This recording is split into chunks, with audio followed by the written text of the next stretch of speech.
Magandang araw po sa inyo, Sir Blair.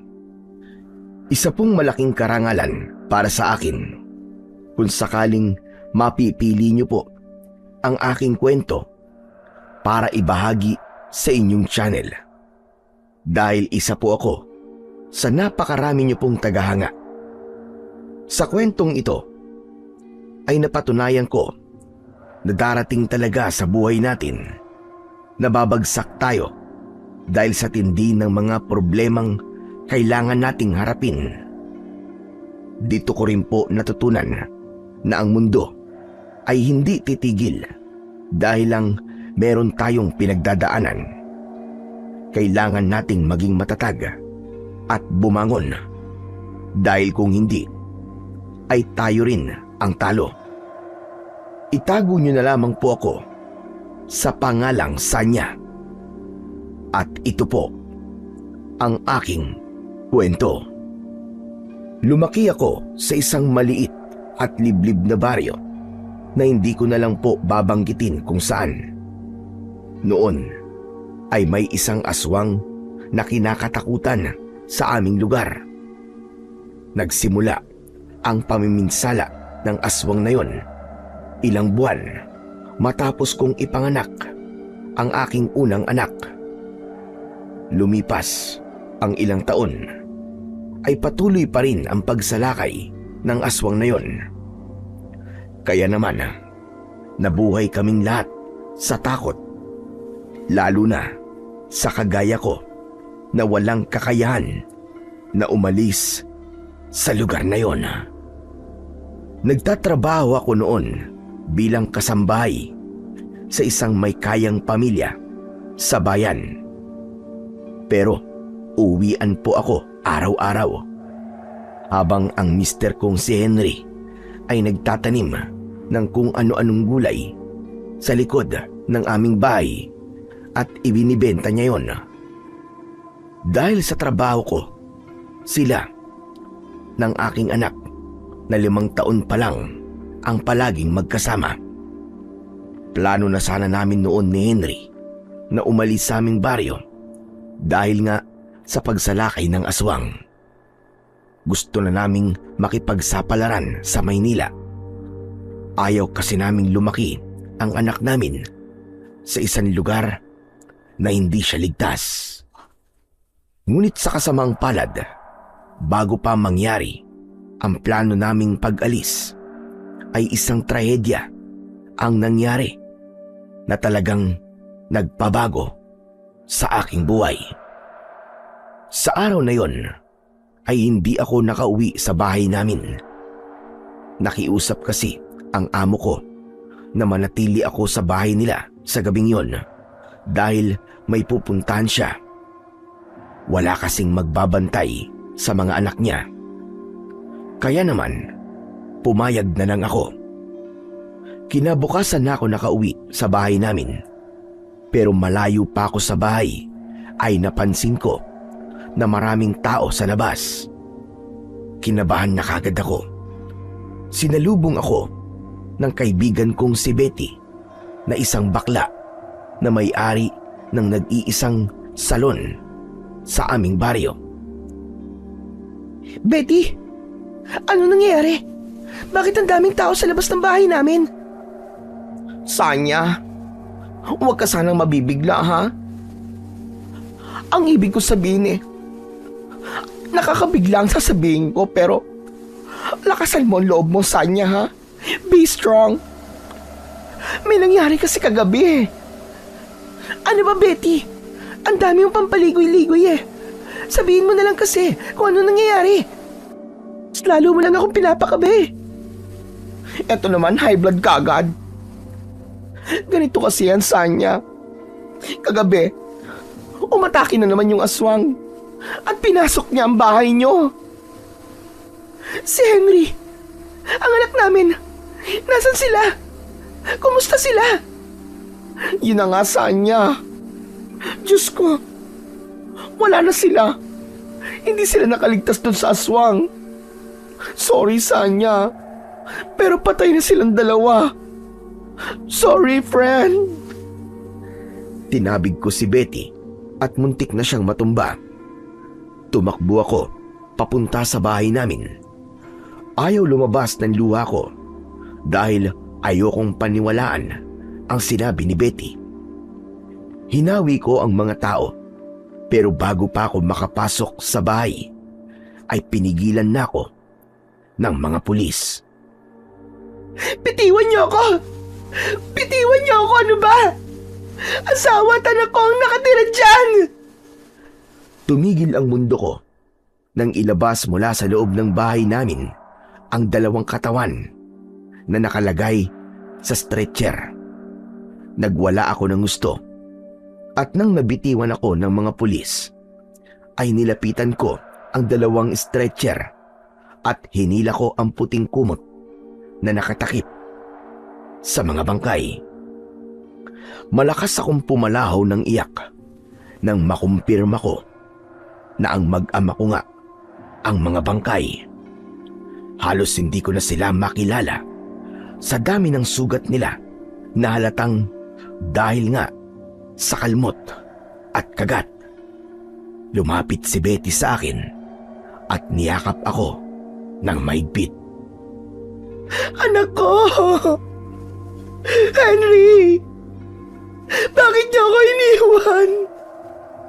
Hindi! Hindi ko kaya to! Hindi ko kaya! Biglang nagdilim ang paningin ko at pakiramdam ko ay umikot ang buong paligid hanggang sa tuluyan na akong nawalan ng malay dahil sa bigat ng emosyon na lumukob sa akin ng mga oras na yon. Ang pagkamatay ng aking mag-ama ang nagpabago sa aking buhay. Sila ang dahilan kung bakit ako gumigising sa umaga. Kaya nang nawala sila dahil sa aswang, ay nawalan na rin ako ng dahilan para mabuhay. Hindi na ako nagtrabaho at ang naging sandalan ko ng panahon na yon ay ang alak. Gabi-gabi akong umiinom at nagpapakalunod sa alak dahil sa tuwing nalalasing ako at nakakatulog ay nakakalimot ako ng panandalian sa sakit na aking nararamdaman. Inakala ko noon na alak ang sagot para mawala ang bigat na dinadala ko. Isang gabi, mag-isa akong umiinom sa aking bahay habang hawak ang larawan namin ng aking mag-ama. Walang tigil ang pagtulo ng luha ko. Biglang dumating si Betty na may dalang plastic container na may laman na ulam.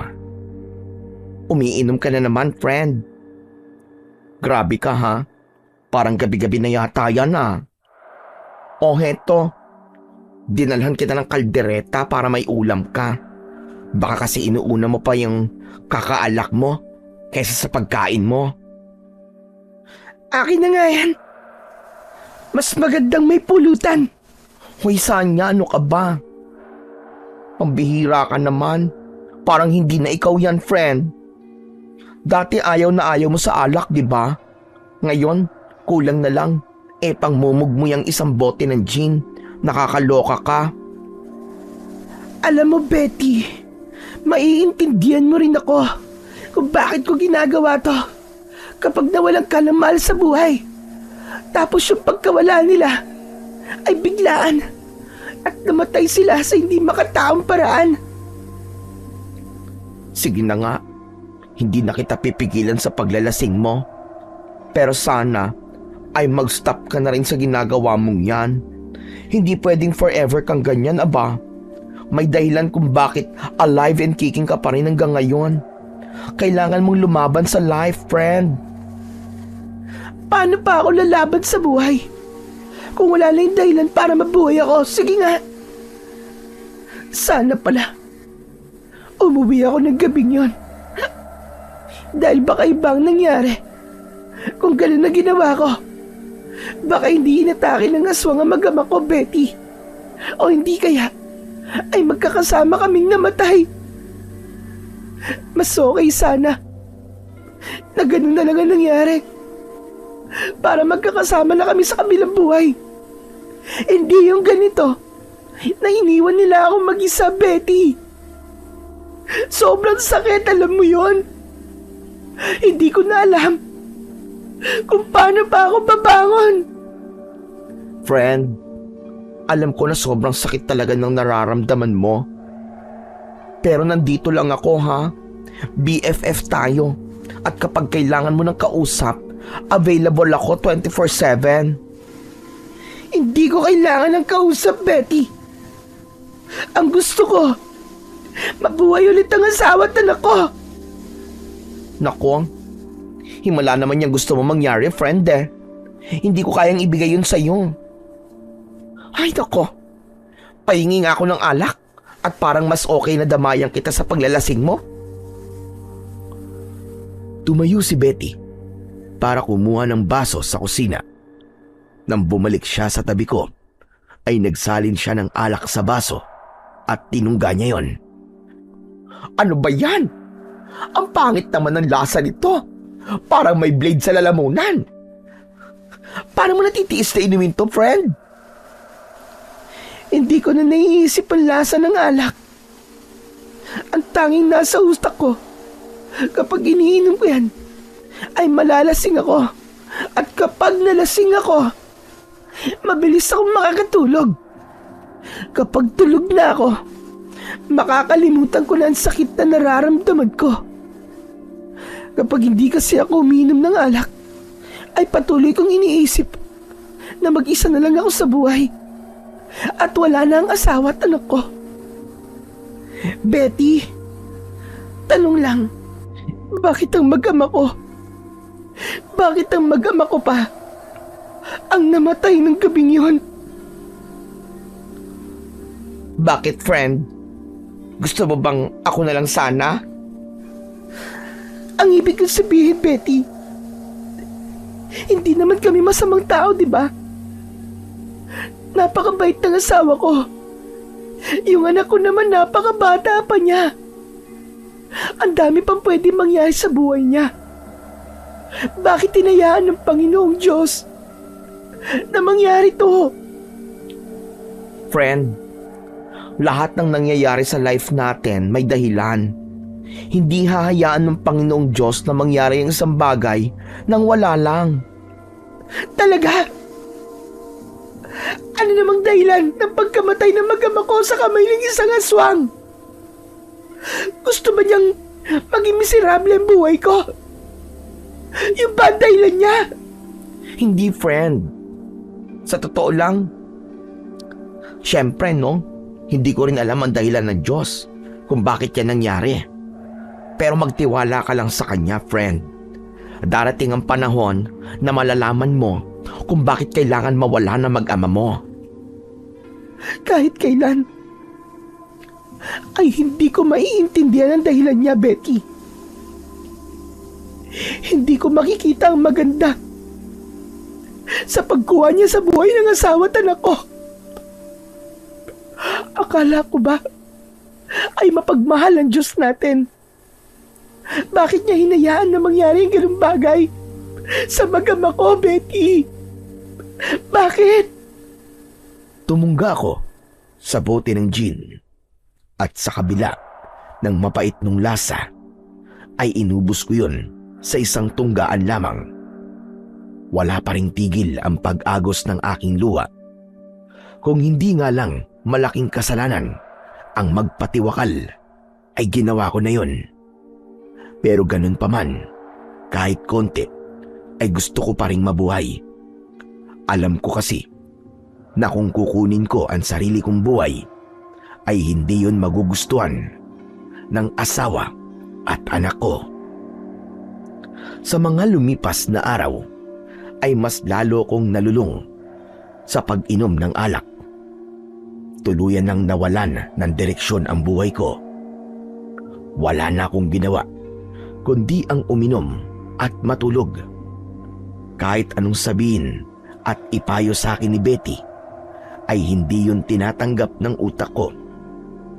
Mas malakas ang boses sa loob ng utak ko na nagsasabi na tanging alak lamang ang sagot para kahit papano ay mabawasan ang sakit na aking pinagdadaanan.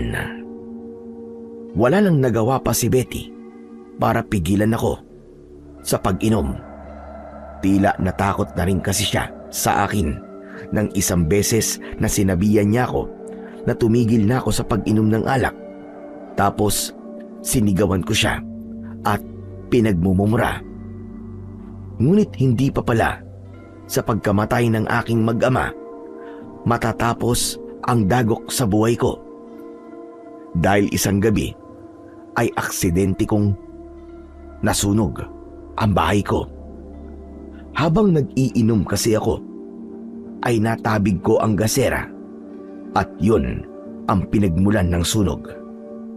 Dahil lasing ako, ay hindi na ako nakapag-isip ng maayos.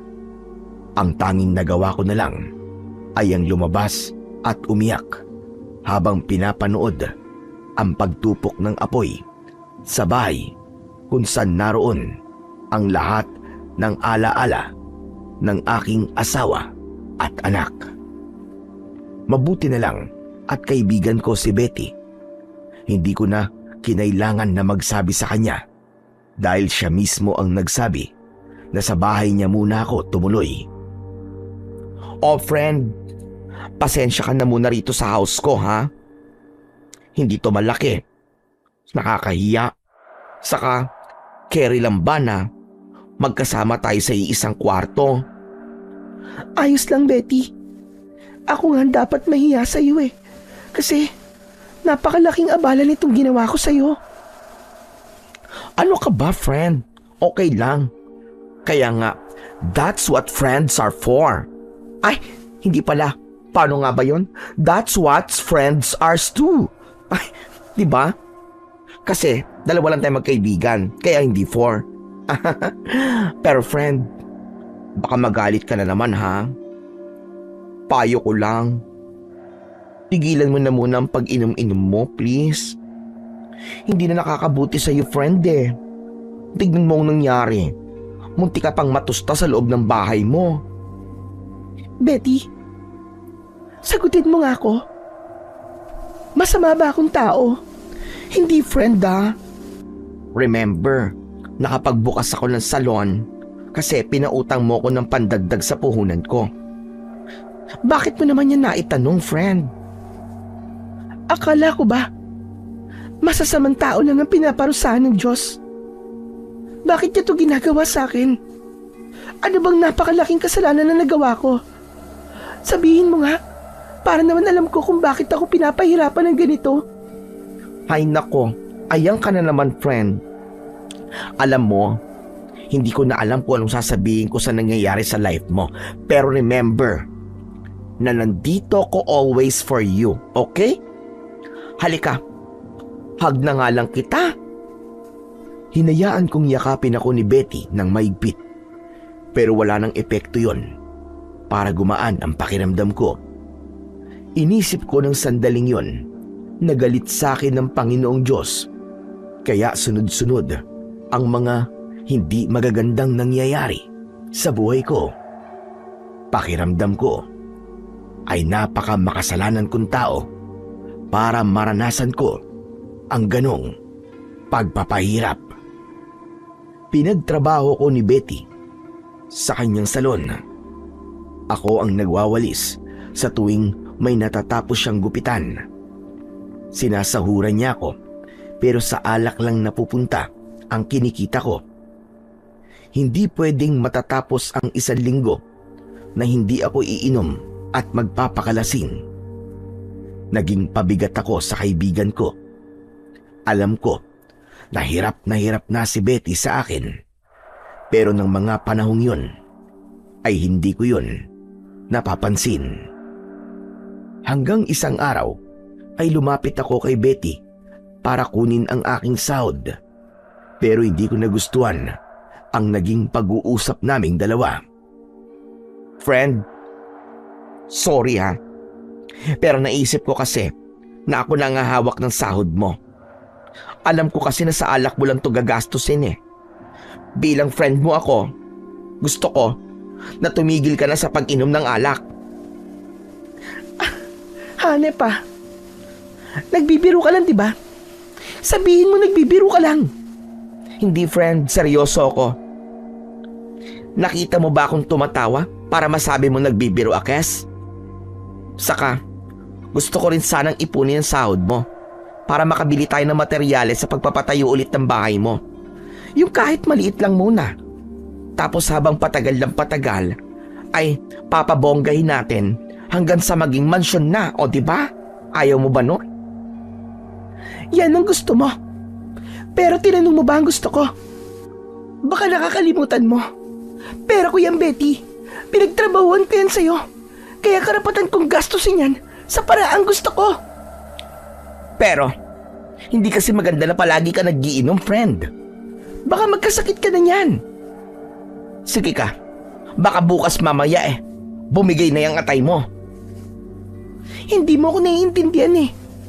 Kailangan kong uminom ng alak dahil yun lang ang paraan ko para makatakas sa kalungkutang pinagdadaanan ko. Ilang beses ko ba sasabihin sa iyon? Hindi mo kailangan tumakas, friend. Kailangan mong harapin yan hanggang sa malagpasan mo na ang pinagdadaanan mo. Concern lang ako sa'yo, friend. Huwag mo namang masamain ang pagmamalasakit ko sa'yo. Saka ayaw mo bang magkaroon ulit ng sariling bahay? Sayang kasi yung lupa mo kung di mo ulit tatayuan ng bahay. Bakit kasi di mo na lang ako diretsahin? Teka, ano ba sinasabi mo, friend? Diretsahin mo na ako. Ayaw mo na ako nakatira sa bahay mo. Kaya gusto mo na magpatayo na ako ng sarili kong bahay.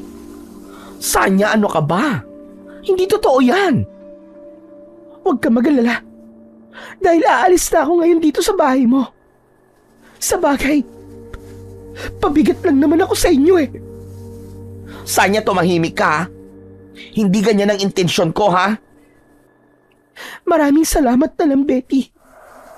Sa lahat ng naitulong mo. Matapos yun, ay isinilid ko sa isang bag ang kakaunting damit na meron ako. Pinigilan ako ni Betty, pero sinigawan ko siya at tila natakot siya sa akin. Doon niya na ako hinayaan sa ginagawa ko. Pagkatapos kong mag-impake, ay mabigat ang mga akbang na naglakad ako palabas ng bahay ni Betty. Hinabol pa rin ako ni Betty at sinubukan pa rin niya akong pigilan. Sanya, ano ba? Sanya! Pwede bang pumalma ka muna? Hindi kita pinapalayas, aba. Bakit ko naman gagawin yun sa'yo? Ako pa nga nag-offer sa'yo, di ba, na dito ka tumira sa bahay. Huwag kang mag-alala, kasi naiintindihan kita. Hindi ako galit sa'yo, Betty. Mas mabuti nga siguro na umalis na ako rito para matuto akong tumayo sa sarili kong mga paa. Ano ka ba naman, friend? Huwag ka nang umalis. Saka wala kang pupuntahan. Baka mamaya niyan kung ano pang mangyari sa'yo. Kung ano man ang mangyari sa akin, labas ka na ron. Maraming salamat ulit, Betty, sa mga naitulong mo sa akin. Aalis na ako. Nilagpasan ko si Betty at nagpatuloy ako sa paglalakad, palayo sa bahay niya. Kahit narinig ko ang malakas na pagtawag sa akin ng kaibigan kong si Betty, ay hindi ko siya pinansin. Nagkunwari akong walang naririnig at patuloy lang ako sa paglalakad. Dahil wala akong mapupuntahan at ayoko nang makitira sa ibang bahay, ay pinili kong magtungo na lamang sa gubat na nasa tabi ng aming baryo. Agad akong naganap ng mga bagay na pwede kong gamitin para makapagtayo ako ng masisilungan ko. Kumuha ako ng mga kahoy at malalapad na dahon gaya ng anaw. Pakiramdam ko ay nagbabahay-bahayan ako nang inumpisahan ko na gumawa ng masisilungan. Hindi nagtagal ay nakontento na ako sa aking nagawa. Umupo ako sa nakalatag na dahon ng saging at inilabas ko ang aking wallet. Meron na lang doong kakaunting barya. Paano pa ako makakabili nito ng alak? Kulang na tong pera ko. Sa kabila ng konting pera na meron ako, ay nagtungo pa rin ako sa isang tindahan. Nakiusap ako sa tindera na baka pwede niya akong pautangin kahit isang bote lang ng gin, pero hindi siya pumayag. Wala na akong nagawa, kundi ang ibili na lamang ng tinapay ang baryang meron ako at saka ako bumalik sa gubat. Napakabagal ng pagtakbo ng oras. Maghapon ako nakaupo sa aking silungan habang paunti-unting kinakain ang tinapay. Pagsapit ng gabi ay biglang umulan ng malakas. Nataranta ko dahil hindi ko alam kung saan ako pupunta. Sa lakas ng ulan ay nagiba ang silungan ko. Kinuha ko ang aking bag kahit alam kong maging ang mga nasa loob nun ay basa na rin. Tumakbo ko ng tumakbo upang maghanap ng ibang masisilungan. Sa hindi inaasahang pangyayari ay natalisod ako sa isang bato. Napasubsob ako sa lupa at napasigaw ako nang tumama ang tuhod ko sa isang matigas na bagay. Umupo ako at doon ko nalaman na nagkaroon ako ng sugat sa tuhod. Doon na tila naputol ang pisi ng aking emosyon. Malakas akong sumigaw sa gitna ng kagubatan. Diyos ko! Ano bang kasalanang nagawa ko? Para ibigay mo sa akin ang lahat ng kamalasan sa mundo. Hindi ka pa ba masaya? Na kinuha mo na ang aking pamilya at bahay? Hindi ka ba naaawa sa akin? Napakasama ko bang tao para parusahan mo ako ng ganito? Ano pang parusang ibibigay mo sa akin? Sige! Ibuhos mo ng lahat! Ibigay mo na ang lahat ngayong gabi! Napahagulgul ako ng iyak dahil sa awang nararamdaman ko sa aking sarili. Hanggang sa may narinig akong kaluskos sa kung saan. Hindi ko alam, pero nakaramdam ako ng panganib. Iniwanan ko ang dala kong bag at saka ako nagtago sa likod ng isang makapal na halaman. Mula sa aking pinagtataguan ay nanlaki ang mga mata ko nang makita ko ang aswang. Matangkad siya kumpara sa isang normal na tao. Mabalasik at nakakatakot ang kanyang muka. Matutulis ang mga kuko niya na parang talim ng kutsilyo. Maging ang mga ngipin niya ay matutulis din. Palingalinga ang aswang na parabang meron siyang hinahanap. Naituptup ko ang mga kamay ko sa aking bibig upang pigilan ang aking pagsigaw. Sigurado ko na narinig ng aswang ang pagsigaw ko kanina at ako ang hinahanap niya. Mas lalo akong binalot ng takot nang nakita ng aswang ang aking bag. Inamoy niya yon at saka siya muling tumingin sa paligid. Halos hindi na ako humihinga. Sigurado ko na kapag nalaman ng aswang kung saan ako nagtatago, ayun na ang aking magiging katapusan. Maya-maya pa ay naglakad palayo ang aswang hanggang sa tuluyan na siyang nawala sa aking paningin.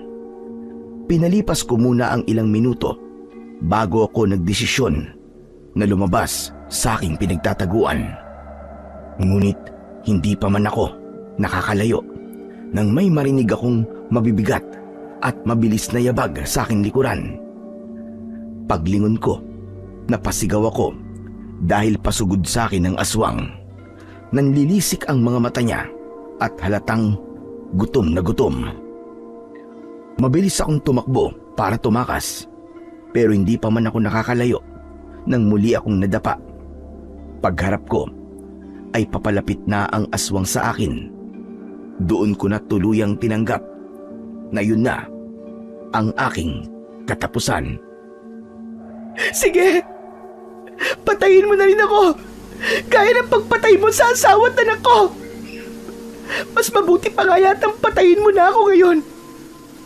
Para makasama ko na sila. Malakas na umalulong ang aswang. Pero nang akmang susunggaban na niya ako, ay isang lalaki ang biglang dumating.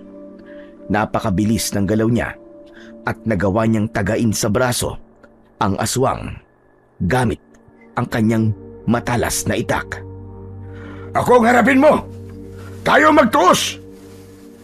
Tila natakot ang aswang sa lalaki at mabilis yun tumakbo papalayo. Hindi ako makapaniwala na buhay pa rin ako. Nang lumapit ang lalaki sa akin, ay inilahad niya ang isa niyang kamay. Sa tansya ko, ay nasa edad 6 na ang lalaki. Makapal ang balbas niya at manipis na ang kanyang buhok. Naningkit ang mga mata ko dahil pamilyar sa akin ang muka ng lalaki. Hanggang sa namukaan ko na siya. Mang David, kayo po ba yan? Ako nga ito. Hindi ba't ikaw si Sanya? Ang asawa ni Henry? Opo, ako nga po. Ano pong ginagawa niyo rito? Hindi po ba nasa Maynila na kayo? Mamaya na natin pag-usapan yan. Tumayo ka na muna. Doon ko lang tinanggap ang kamay ni Mang David. Maingat niya akong hinila hanggang sa makatayo ako. Kinuha ni Mang David ang aking bag at isinukbit niya yon sa kanyang likod. Nang nagsimula na siyang maglakad, ay agad akong sumunod sa kanya. Mabuti na lang at habang naglalakad ako rito sa gubat, ay narinig ko ang pagsigaw mo. Kung nahuli pala ako ng dating, malamang patay ka na ngayon. Salamat po, Mang David. Akala ko po talaga ay susunod na po ako kanina sa mag-ama ko. Anong sinabi mo? Paano susunod ka sa iyong mag-ama? Oo nga po pala. Matagal kayong nawala rito, kaya marami kayong hindi alam. Patay na po ang asawa at anak ko. Pinatay po sila ng aswang na yun. Mabagin langit. Nakikiramay ako sa iyo, Sanya. Nakakalungkot naman yung sinabi mo sa akin. O siya, ganito na lang. Ihatid na kita sa bahay mo at doon na lang tayo magkwentuhan. Wala na rin po akong bahay, Mang David. Nasunog po ang bahay ko. Ilang linggo na po nakakaraan. Wala na po akong tirahan ngayon. Kaya masasabi ko na isa na po akong palaboy. Diyos ko, nakakaawa ka naman pala kung ganun. Parang sunod-sunod palang dagok sa buhay na naranasan mo. Pasensya ka na at hindi ko alam kung ano dapat kong sabihin para gumaan kahit papano ang nararamdaman mo. Ayos lang po. Yung pagligtas niyo po sa akin ay napakalaking bagay na po yun para po sa akin. Kung isa kang palaboy, ibig sabihin pala ay wala kang matutuluyan. Ganun na nga po, Mang David. Kaya po ako nandito sa gubat. Dahil dito ko po pinili na tumira. Delikado kung dito ka maninirahan. Lalo na't merong aswang na gumagala rito sa baryo natin. Kung ayos lang sa'yo, bukas ang aking bahay para doon ka muna manirahan. Talaga po? Sigurado po ba kayo, Mang David? Oo naman. Hindi na rin kayo iba sa akin ni Henry. Saka magkababaryo tayo. Kaya natural lamang na tulungan kita. Salamat po talaga. Sa totoo lang po kasi, ay natatakot din ako maging palaboy. Kaya lang, wala na po talaga akong magagawa. Kundi ang tumira dito sa gubat. Nakakaawa ka talaga, Sanya. Hindi ko alam kung bakit kailangan mong pagdaanan ng lahat ng yan. Pero, sa bahay na natin ituloy ang ating kwentuhan. Dahil sa labis na kasiyahan, ay hindi ko na napigilang umiyak. Pinigilan ko na lang ang mapahagulgol dahil baka mas mag-alala pa si Mang David sa akin. Hindi nagtagal ay nakarating na kami sa kubo ni Mang David. Pagbukas niya ng pinto ay pumasok na kami. Inabutan ako ni Mang David ng tuwalya at damit. Maligo ka na muna sa banyo sa likod at baka magkasakit ka pa. Etong damit sa asawa ko yan. Sana'y ayos lang sa'yo na magsuot ng damit ng namatay na. Ayos lang po. Kilala ko naman po si Aling Marta. Maraming salamat po talaga sa inyo, Mang David. Tinanggap ko ang tuwalya at ang mga damit. Agad akong nagtungo sa banyo para doon ay maligo. Kilala si Mang David sa aming baryo dahil sa isa siyang mahusay na manunugis. Siya ang itinuturing naming bayani dahil halos inilaan na niya ang kanyang buhay sa pakikipaglaban sa mga aswang na sumasalakay noon sa aming baryo. Ngunit nang mamatay ang asawa niya na si Aling Marta dahil sa sakit, ay nagdesisyon siyang manirahan na lamang sa Maynila kung saan naroon ang kanyang mga anak. Pero bago umalis si Mang David, ay sinigurado muna niya na wala ng aswang ang sumasalakay sa aming baryo. Nang natapos na ako sa pagligo, ay tinuyo ko na ang aking katawan gamit ang tuwalya. Saka ko isinuot ang palda at blusa na ibinigay sa akin ni Mang David. Pagbalik ko sa loob ng kubo ni Mang David, ay nagtimpla na siya ng kape. Halika na muna at magkape ka para mainitan niya sikmura mo. Pasensya ka na kung kape lamang ang maibibigay ko sa'yo at kararating ko lang kanina. Hindi pa ako nakakapamili ng mga pagkain. Lumapit ako kay Mang David at umupo ako sa hapagkainan. Humigop ako ng mainit na kape at kahit papano ay nakaramdam ako ng ginhawa ng mainitan ang aking sikmura. Mabuti na lang po pala at bumalik po kayo rito, Mang David. Parang sakto po ang pagbalik nyo kasi may isang aswang na naman po ang nanggugulo dito. Sinadya ko talagang bumalik dito dahil nalaman ko ang nangyari rito. Nakatanggap kasi ako ng sulat mula kay Kapitan at sinabi niya sa akin ang problema niyo sa aswang na yun.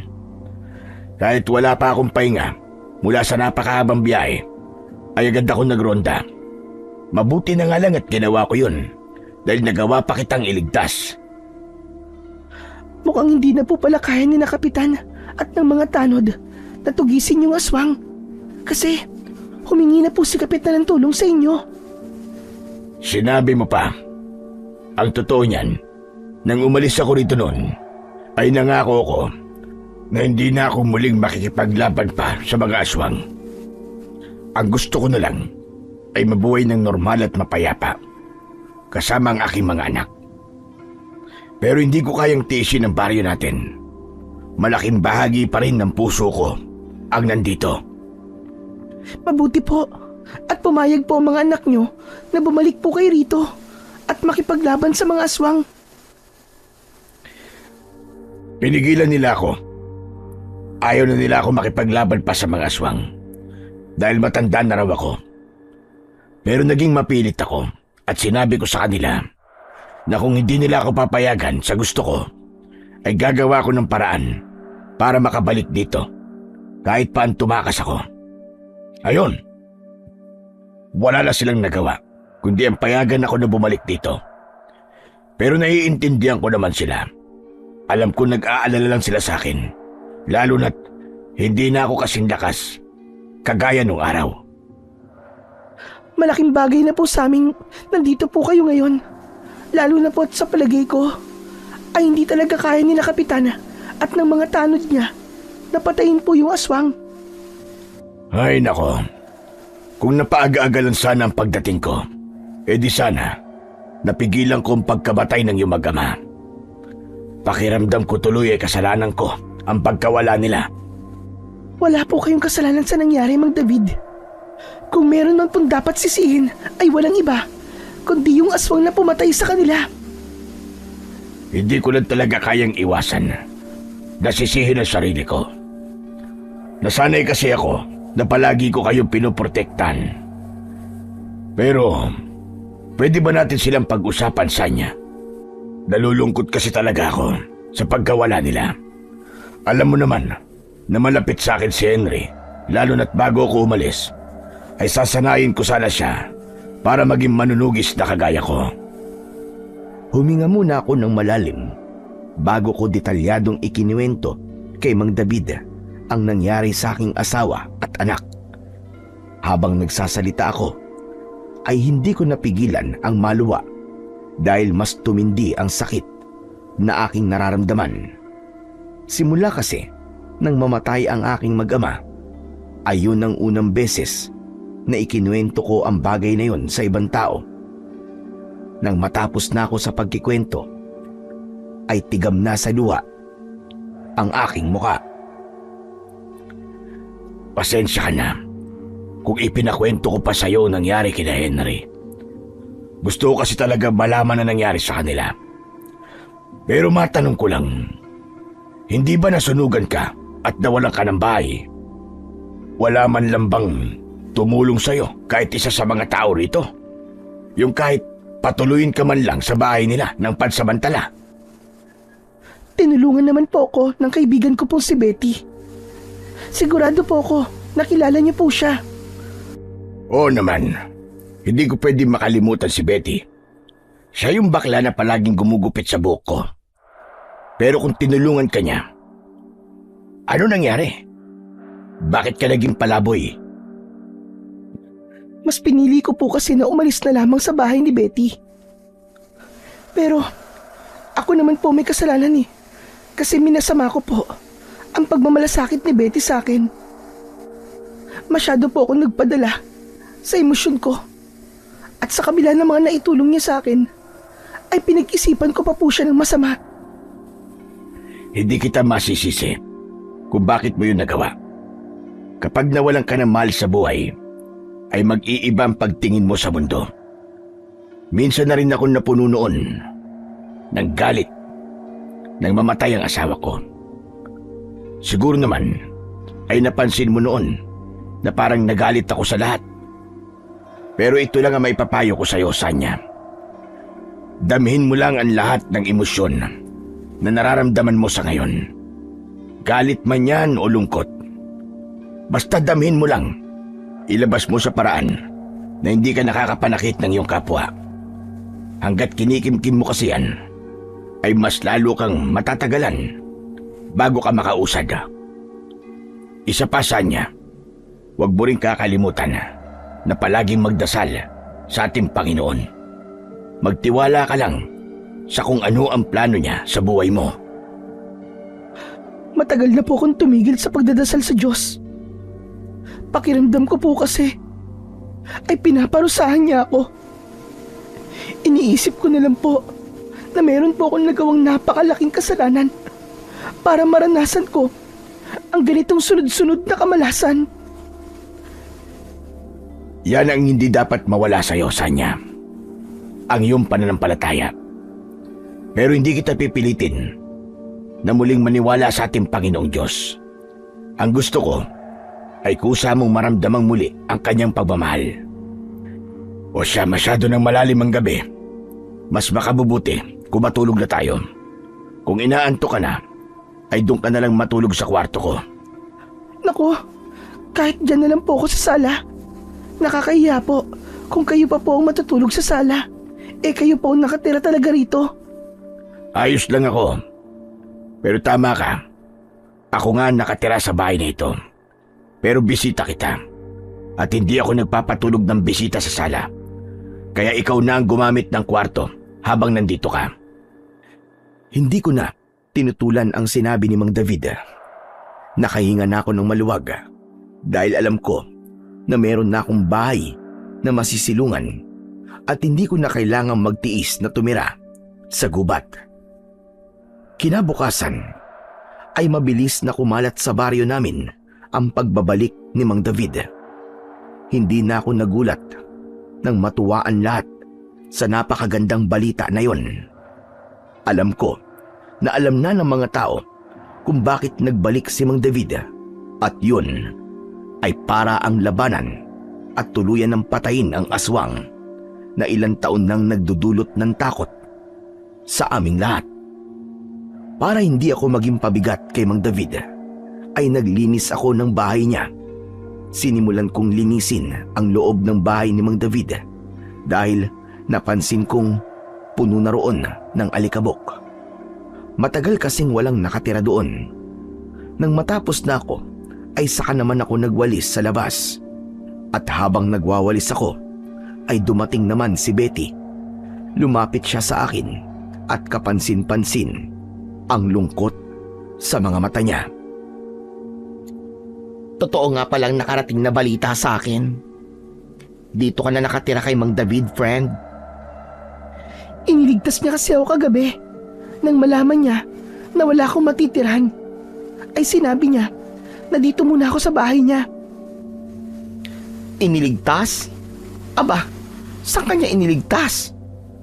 Sa aswang. Inatake ako ng aswang sa gubat kagabi. Mabuti na lang talaga at dumating si Mang David dahil kung hindi, malamang patay na rin ako ngayon.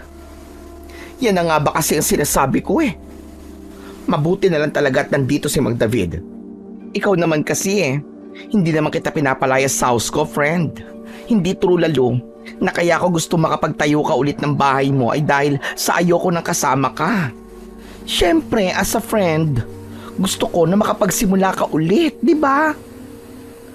Hindi mo kailangan magpaliwanag sa akin, Betty. Naiintindihan naman kita. Kaya lang, ng oras na yon, ay talagang magulo pa ang utak ko. Kaya pasensya ka na kung nasigawan kita at minasama ko pa ang pagmamagandang loob mo sa akin. Eh di ko ganon, friend. Peace na tayo, ha? Ayoko pa namang nag-aaway tayong dalawa. Pero baka gusto mong bumalik na ulit sa house ko. Mag-work ka na ulit dun sa salon. Sige na. Pwede naman akong bumalik dun sa salon para magtrabaho. Pero sa ngayon, ay mas gusto ko na dito muna manirahan sa bahay ni Mang David habang hindi pa niya napapatay yung aswang. Sa nangyari kasi sa akin kagabi, ay nagkaroon ako ng matinding takot dun sa aswang na yon. Pakiramdam ko, tuwing gabi, ay bigla siyang babalik para patayin ako. Dito kasi sa bahay ni Mang David, pakiramdam ko, mas ligtas ako. Ganun ba? Okay, sige, naiintindihan naman kita. Pero kung magbabago ang isip mo, friend ha, bukas pa rin ang pinto ng balor ko for you. Kung kailangan mo ng help, magsabi ka lang sa akin ha. Saka sana, tigilan mo na ang pag-inom-inom mo ng alak, friend. Hindi talaga yan nakakatulong sa'yo.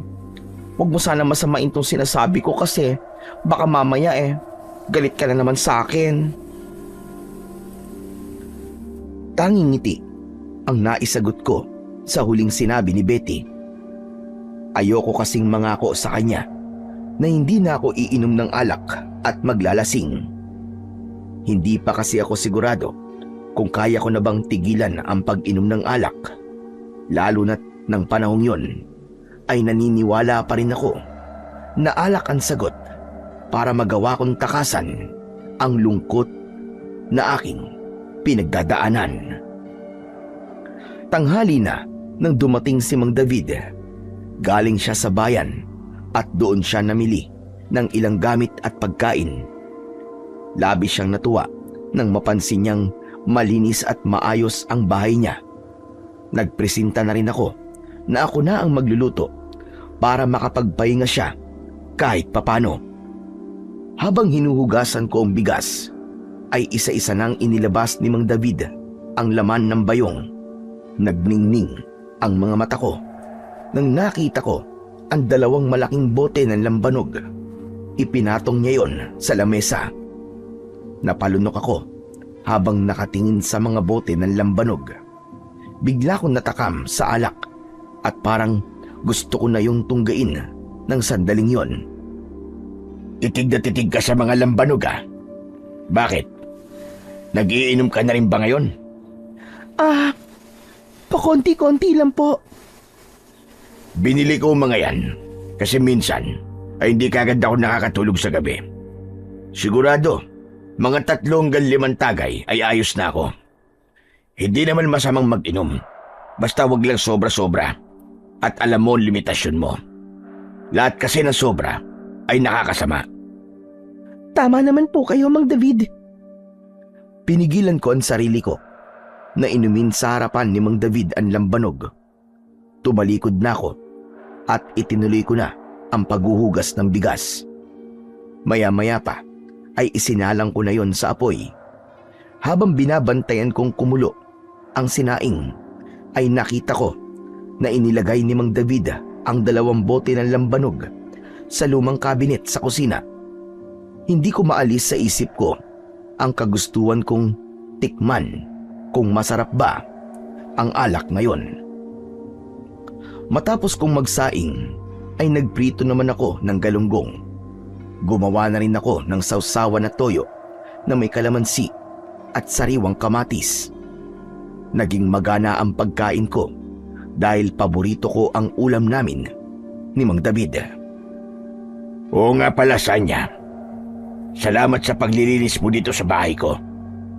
Naku, walang anuman po yun, Mang David. Maliit na bagay lang po yun kumpara po sa pagliligtas niyo sa akin kagabi at sa pagpapatuloy niyo po rito sa akin sa bahay niyo. Mang David, matanong ko lang po, ano po pala ang plano niyo para magtagumpay kayo sa pagpatay dun sa aswang? Gagawin ko pa rin yung mga luma akong taktika. Magro-ronda ako gabi-gabi. Aalamin ko kung saan nagtatago ang aswang. Mas madali ko siya mapapatay kung malalaman ko lungga niya. Nang sa gayon, ay maaari ko siyang atakihin kahit umaga. Alam mo naman na mahina ang aswang kapag merong pang-araw. Siyempre, kailangan ko pa rin ng tulong ng aking agimat. Hindi ito pwedeng mawala dahil ito nagbibigay sa akin ng proteksyon at lakas. Naniniwala po ako na magtatagumpay po kayo. Lahat po kami saksi sa kung gaano po kayo kahusay at kagaling na manunugis. Sayang nga lang po at hindi natuloy noon ang pagsasanay niyo kay Henry. Kung nakapagsanay sana siya, ay baka nagawa niya pong labanan yung aswang na pumatay sa kanila ng anak namin. Tama ka. Nakitaan ko kasi ng potensyal ang asawa mo. Wala namang kasing interes ang mga anak ko na sundan ang aking yapak. Kaya naisip ko na ituro na lamang ang aking kakayahan sa ibang tao. Isa pa, hindi lang ako nagbalik dito sa baryo natin para patayin yung aswang. Meron pa akong mas malaking dahilan. Ano po yung isa pang dahilan? Pwede ko po bang malaman, Mang David? Oo naman. Hindi naman kailangan isikreto yung mas malaking dahilan ng aking pagbabalik. Nandito rin ako para maghanap ng isang tao na karapat-dapat na sumunod sa aking yapak bilang isang manunugis na magiging tagapagtanggol ng ating baryo laban sa mga aswang. Ang gusto ko kasi ay tuluyan na ako magretiro pagkatapos ko mapatay ang aswang na nanggugulo ngayon dito sa atin. Bangyaring, alam mo naman, patanda na ako ng patanda at humihina na ang katawan ko. Para kapag nagretiro na ako, ay hindi na ako kakabahan kung sakaling sa darating na panahon ay meron na namang aswang ang sasalakay dito. Dahil alam ko na meron nang magtatanggol sa inyo. Maganda po yung naisip niyo, Mang David. Hindi po kasi pwedeng habang buhay niyo kaming poprotektahan laban sa mga aswang. Dapat din po kayo magpahinga sa pakikipaglaban po sa mga aswang. Dahil ilang taon niyo na po yung ginagawa. Tama ka, Sanya. Pero kung pwede nga lang, na habang buhay ako makipaglaban ay gagawin ko. Pero meron akong mga anak na gusto ko pang makasama ng mas matagal. Kahit alam kong bilang na lamang ang taon na ilalagi ko rito sa mundo. Huwag po kayo magsalita ng ganyan. Sigurado po ako, nahahaba pa po ang buhay niyo at magagawa niyo pa po ang mga bagay na gusto niyong gawin. Pero Mang David, may nakita na po ba kayong pwedeng sumunod sa yapak po ninyo? Sa ngayon ay wala pa. Pero tignan natin sa mga susunod na araw. Sigurado ko na makikilala ko na rin siya. Sana nga po ay makilala niyo na po ang taong karapat-dapat na magiging kagaya niyo. Sigurado po ko na kung kayo po magsasanay sa kanya, ay hindi malabong maging kasing husay niyo rin po siya. Natuwa ko sa mga nalaman ko kay Mang David. Naniniwala ko na dapat lang talaga na magpahinga na si Mang David sa pakikipaglaban sa mga aswang, lalo na't matanda na siya. Sa edad niyang yon ay dapat wala na siyang iniisip na mabibigat na bagay. Kaya naman, umasa ako na mahahanap na ni Mang David sa lalong madaling panahon ang taong susunod sa yapak niya. At balang araw ay magiging tagapagtanggol ng aming baryo. Nang sumunod na araw ay nagpaalam sa akin si Mang David na aalis siya dahil kailangan niyang makipag-usap sa aming kapitan. Pag-uusapan kasi nila ang magiging plano nila sa pagtugis sa aswang. Pagkaalis ni Mang David ay nag-asikaso na ako para sa pagpasok ko sa salon ni Betty. Naisip ko kasi na kailangan ko talagang magtrabaho para kahit papano ay malibang ako at makalimutan ko ang aking mga pinagdadaanan. Nangako rin ako sa sarili ko na titigilan ko na ang pag-inom ng alak.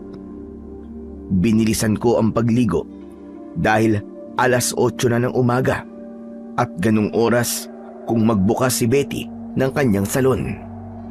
Matapos kong maligo ay nagbihis na ako. Paglabas ko ng kwarto ay napahinto ako nang nakita ko ang lumang kabinet sa kusina. Naalala ko na doon itinago ni Mang David yung 2 bote ng lambanog. Ipinilig ko ang ulo ko at tinampal-tampal ko ang aking pisngi. Hindi pwede. Hindi ka naiinom ng alak, Sanya. Nangako ka na, hindi ba? Na hindi ka natitikim ng alak. Makailang beses akong huminga ng malalim. Pinaglabanan ko ang kagustuhan kong tumikim ng alak. Kinumbinsi ko ang sarili ko na hindi ko na kailangan maglasing dahil wala yung magandang epekto sa akin. Pero sa huli ay hindi ako nagtagumpay. Napigilan ang kagustuhan kong uminom ulit ng alak. Nagmamadali akong kumuha ng 1 baso. Kinuha ko mula sa lumang kabinet ang 1 bote ng lambanog. Marahan kong sinalinan ng lambanog ang baso na nakapatong sa lamesa. Pangako, konti lang ang iinumin ko. Konti lang talaga. Tinansya ko ng maigi ang alak na isinasalin ko sa baso, pero tila nawalan na ako ng kontrol dahil lumagpas na sa kalahati ng baso ang naisasalin kong alak hanggang sa tuluyan ko nang napuno ng lambanog ang baso. Nanginginig ang kamay ko nang hawakan ko ang baso at dire-diretso ko yung ininom. Hindi ako tumigil hanggang sa naubos ko na ang laman ng baso. Naramdaman ko ang pagguhit ng alak sa aking lalamunan at naramdaman ko rin ang mainit na sensasyon sa aking tiyan. Habol ko ang aking paghinga nang ilapag ko sa lamesa ang baso. Pakiramdam ko ay isang napakalaking kasalanan ang nagawa ko dahil hindi ko nagawang tuparin ang aking pangako. Ganun pa man, may tuwa akong naramdaman dahil muli akong nakatikim ng alak. Pagdating ko sa salon, ay ramdam ko na kagad ang epekto ng alak.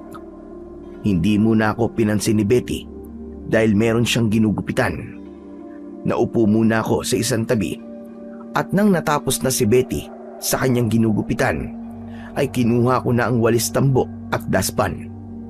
Habang nagwawalis ako, ay hindi ko napigilan ang pagsuray ng aking katawan hanggang sa lumapit na sa akin si Betty. Kinalabit niya ako sa braso at nang tumingin ako sa kanya ay hinawakan niya ako sa muka. Iniiwas ko ang muka ko sa kanya dahil alam ko na aamuyin niya ang hininga ko. Sabi ko na nga ba, friend, at lasing ka eh. Ano ba yan? Amoy chiko ka na naman. Hindi ako lasing, Betty. Nakainom lang. Anong hindi lasing? Para kang kawayan na nakikipaglaban sa malakas na hangin, ano? Grabe ka. At saan ka naman nakahanap ng alak ng ganito kaaga? Sa bahay ni Mang David. May binili kasi siyang lambanog noong nakarang araw. Tinikman ko lang naman. Ay, friend. Sigurado ako na hindi tikim lang ang ginawa mo. Sa itsura mo ngayon, mukhang nilaklak mo yung isang bote ng lambanog. Ano ka ba naman? Akala ko ba, titigil ka na sa pag-inom. May sinabi ba ako sa'yo na ganon? Wala naman, di ba? Wala ka bang sinabing ganon? Sorry naman.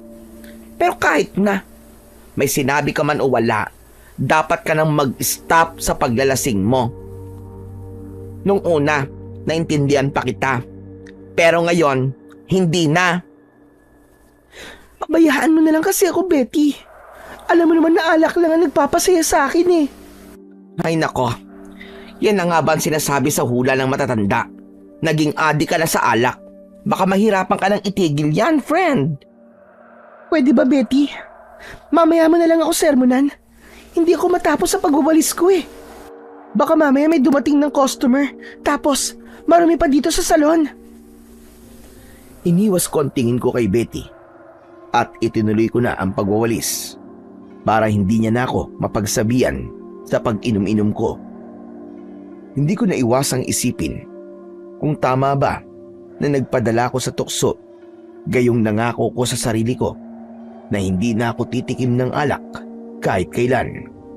At dahil sa nangyari kanina, napagtanto ko na mahihirapan ako ng gusto sa pagtanggal sa pag-inom ng alak sa aking sistema. Nang mga sumunod na araw ay patuloy akong nahirapan na pigilan ang aking sarili na palihim na tumikim sa lambanog ni Mang David. Hindi ko yun sinabi kay Mang David dahil alam ko na magagalit siya sa akin. Nagpasalamat na lang ako na hindi pa niya tinitignan yung mga bote ng lambanog dahil paniguradong malalaman niya na bawas na ang mga yon.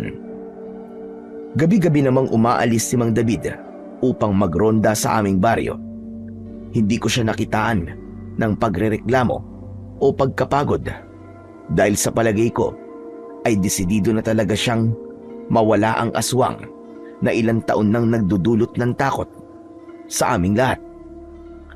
Isang gabi, matapos kong hugasan ang aming pinagkainan, ay naghanda na si Mang David sa kanyang pag-alis. Isinabit niya sa bewang niya ang isang itak na nakalagay sa kaluban. Ikinulong niya sa mga palad niya ang kanyang agimat na nakasabit sa kanyang leg. Pumikit siya at umusal siya ng orasyon na tanging siya lamang ang nakakaalam ng ibig sabihin. Matapos yun, ay lumapit siya sa akin para magpaalam. Aalis na ako, Sanya. Ikaw na muna ang bahala rito sa bahay ko. Sige po, Mang David. Mag-iingat po kayo. Ikaw din mag-iingat ka.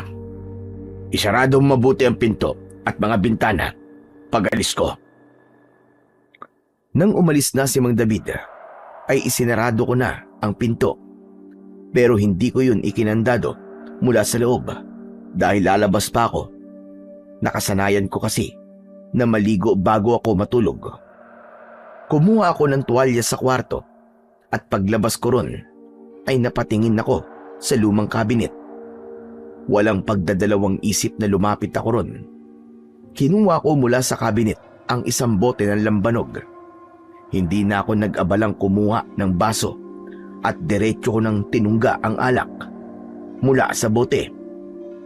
Habang tumutungga ako, ay nagulat ako nang biglang bumukas ang pinto at pumasok si Mang David. Seryoso ang mukha niya nang lumapit siya sa akin. Maras niyang inagaw sa akin ang boteng hawak ko. Mang David, akala ko po ba'y magroronda kayo? Bakit po kayo bumalik?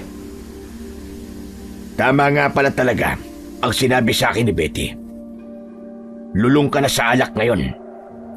Isa ka ng lasinggera. Isinumbong po ako ni Betty sa inyo. Oo. Ang sabi niya, simula nang mamatay ang mag-ama mo, ay palagi ka nang nagiinom. Kaya gumawa talaga ako ng paraan para mahuli kita. Kung totoo nga ang sinabi sa akin ni Betty. Ano nang nangyayari sa iyo, Sanya? Bakit hinayaan mo ang sarili mong malulong sa alak? Hindi agad ako nakasagot. Bagkos ay napayuko ako at hindi ko napigilan ang umiyak. Hiyang-hiya ako kay Mang David dahil inisip ko na baka nagsisisi na siya sa pagtulong na ginawa niya sa akin matapos niyang malaman na hayok ako sa alak. Sagutin mo ang tanong ko, Sanya. Bakit ka naging ganyan? Hindi ba sabi ko sa'yo, ayos lang uminom ng alak, basta alam mo ang limitasyon mo. Pero sa nakita ko kanina, sa paglaklak na ginawa mo sa bote ng lambanog, ay malinaw na hindi mo alam ang iyong limitasyon. Gusto ko na pong tumigil sa pag-inom. Pero nahihirapan po akong gawin, Mang David. Nung namatay po ang asawa at anak ko, ang paglalasing ang naging paraan ko para makalimot. Kahit sandali sa sakit at lungkot na nararamdaman ko. Habang tumatagal, ay palagi nang hinahanap ng dila ko ang lasa ng alak at yung pakiramdam na para akong manhid. Hindi pwedeng habang buhay kang ganyan.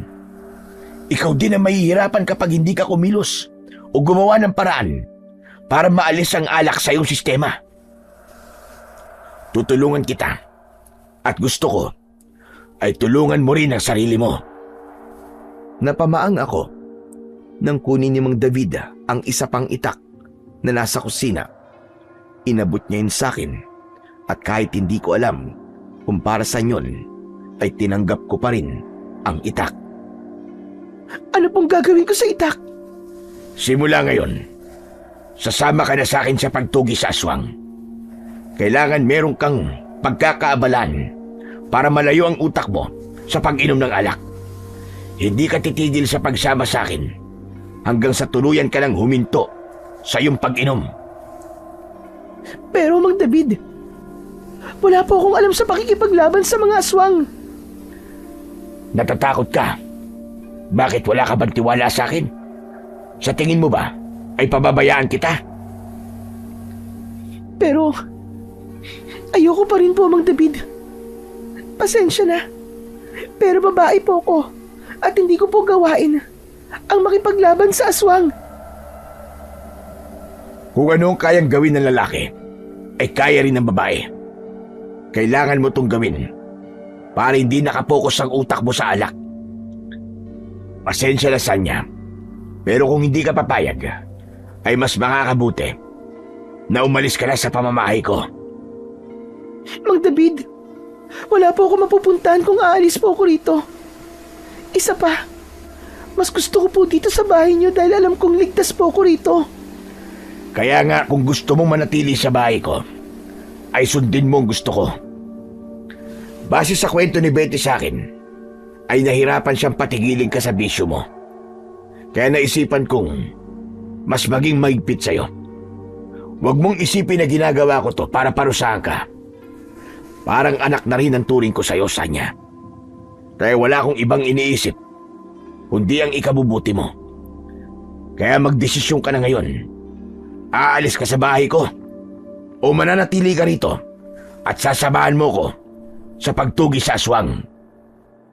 Alam ko na wala akong ibang dapat piliin kundi ang manatili sa bahay ni Mang David. Kaya yun ang naging desisyon ko.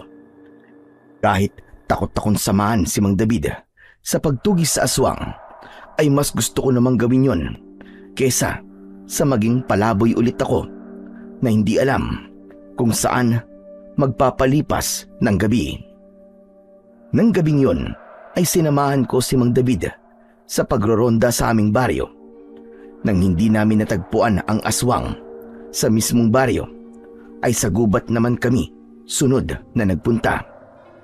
Kulang na nga lang ay humawak ako sa braso ni Mang David dahil sa sobrang takot ko.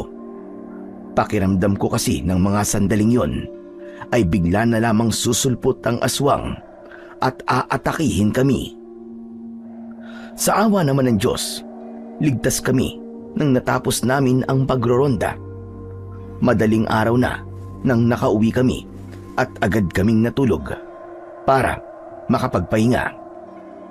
Maliwanag na nang nagising ako. Nakahanda na ang almusal, kaya inaya na akong kumain ni Mang David. Pagkaupo ko ay agad kong sinimulan ang pagkain.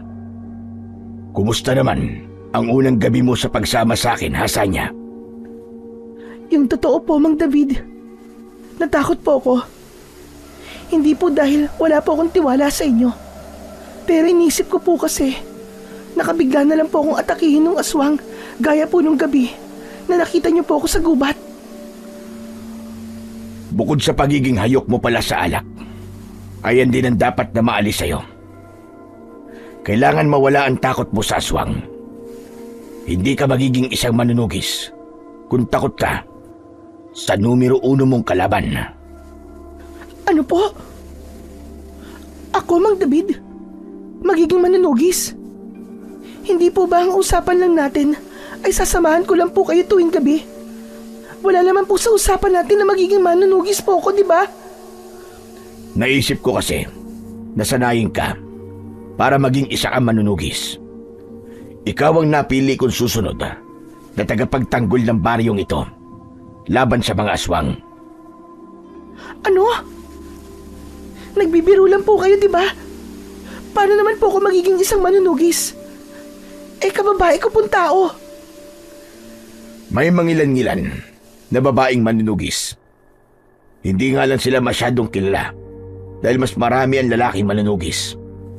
Pero wag mong isipin na dahil babae ka ay hindi ka na pwedeng makipaglaban. Kaya mo, Sanya. Magtiwala ka sa sarili mo, gaya ng pagtitiwala ko sa'yo.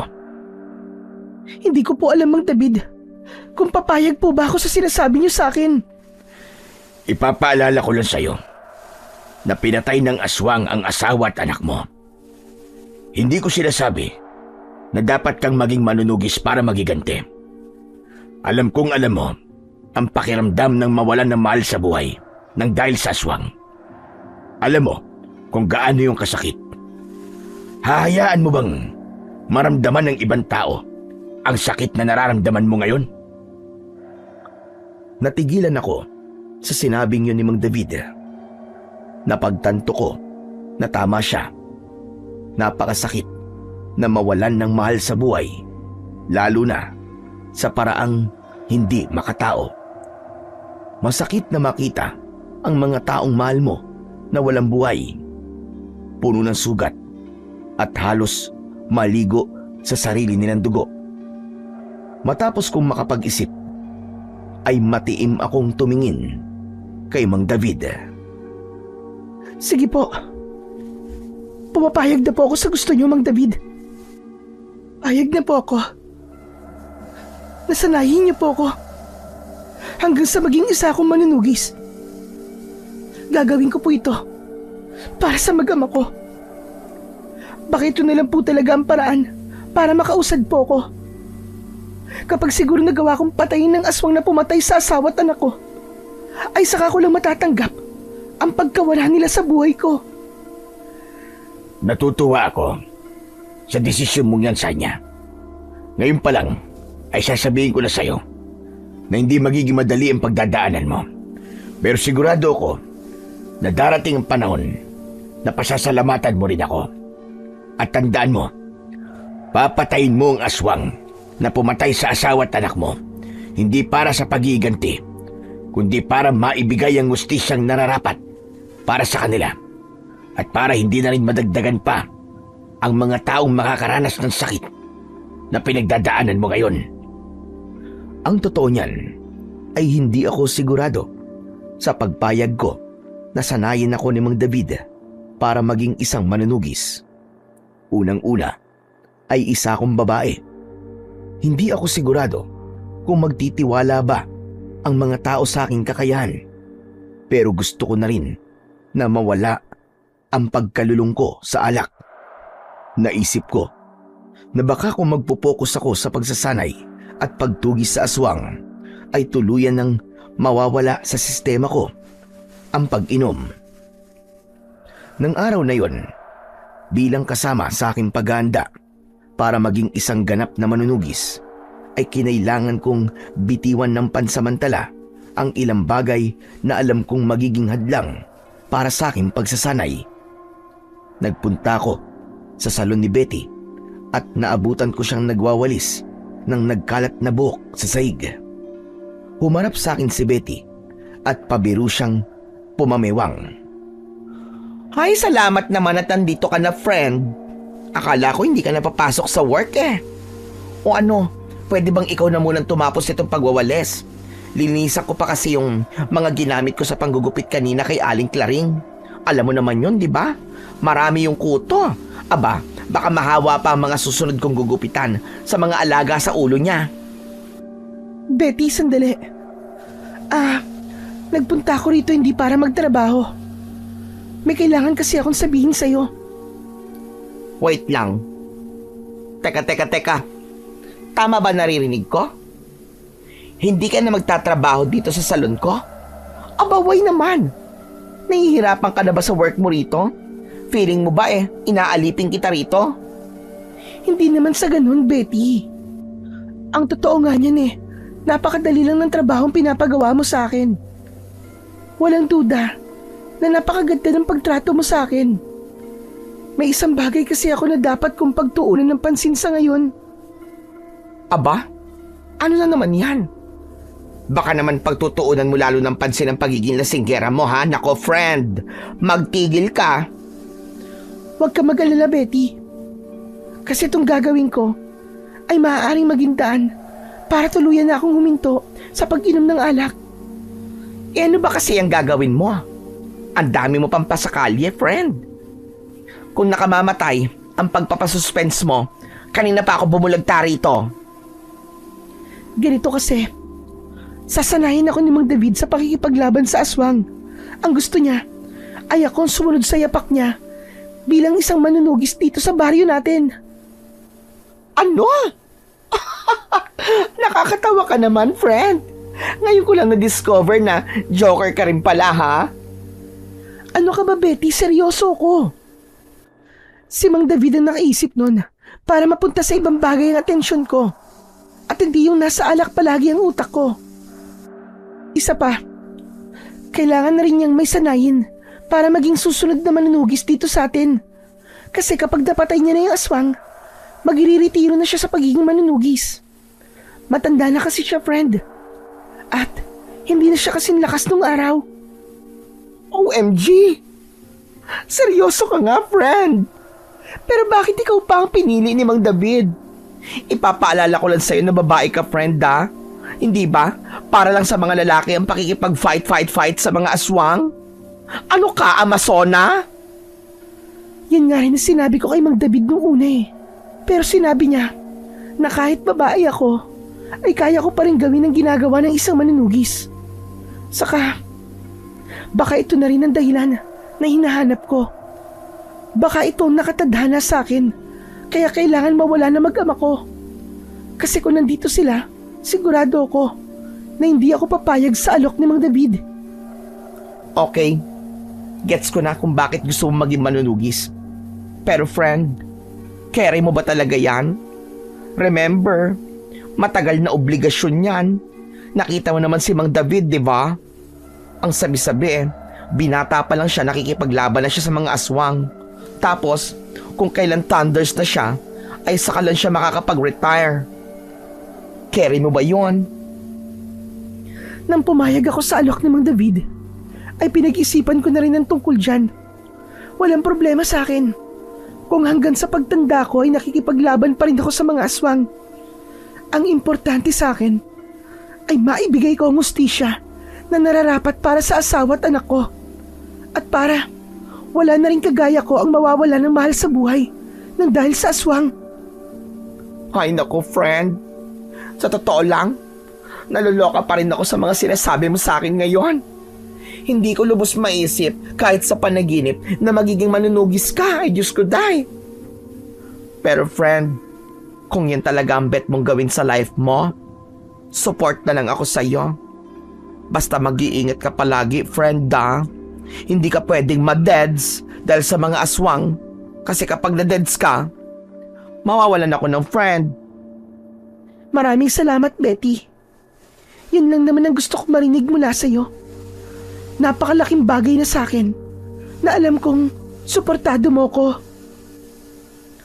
Nakangiting tinapik ni Betty ang braso ko hanggang sa mahigpit niya akong niyakap. Nang sandaling yon, mas lalong naging buo ang loob ko na maging isang manunugis dahil ramdam ko na nakasuporta sa akin ang nag-iisa kong kaibigan. May takot man sa puso ko, ay mas matindi naman ang pagnanais ko na maging bagong tagapagtanggol ng aming baryo. Matapos kong makipag-usap kay Betty, ay bumalik na kagad ako sa bahay ni Mang David. Agad naming inumpisan ang pagsasanay niya sa akin. Sa likod ng bahay niya kami pumwesto upang walang ibang tao ang makakita sa amin. Sinabi ko kasi na ayokong may makakakita sa pagsasanay namin dahil paniguradong maiilang ako. Unang itinuro sa akin ni Mang David ang pakikipaglaban gamit ang itak. Aniya, para sa kagaya kong babae, ay yun ang magandang panimulang sandata na pwede kong gamitin sa pakikipaglaban sa mga aswang. Marami siyang itinuro na iba't ibang paraan at estilo sa paggamit ng itak. Mataman akong nakinig sa mga sinasabi niya at pilit kong sinundan ang mga galaw niya kahit nahihirapan ako. Halos 2 oras kaming nagsanay ng walang tigil. Nakahinga ako ng maluwag nang sabihin sa akin ni Mang David na magpahinga muna kami. Aniya, ay kukuha lang siya ng pagkain ko para mabilis akong makabawi ng lakas. Habang hinihintay ko si Mang David, ay habol ko ang aking paghinga. Hindi nagtagal, ay bumalik na si Mang David at nagulat ako sa kanyang mga dala. Alam kong nagtataka ka kung bakit may dala kong isang pinggan na may kanin at ulam at isang bote ng lambanog. Magiinuman po ba tayo? Ang akala ko po ba ayaw niyo na po naglalasing ako. Alam ko kasi na hindi mo kayang agad-agad na alisin ang pag-inom ng alak. Saka nakita ko na naging porsigido ka sa pagsasanay natin kanina. Kumbaga, ay reward ko to para sa'yo.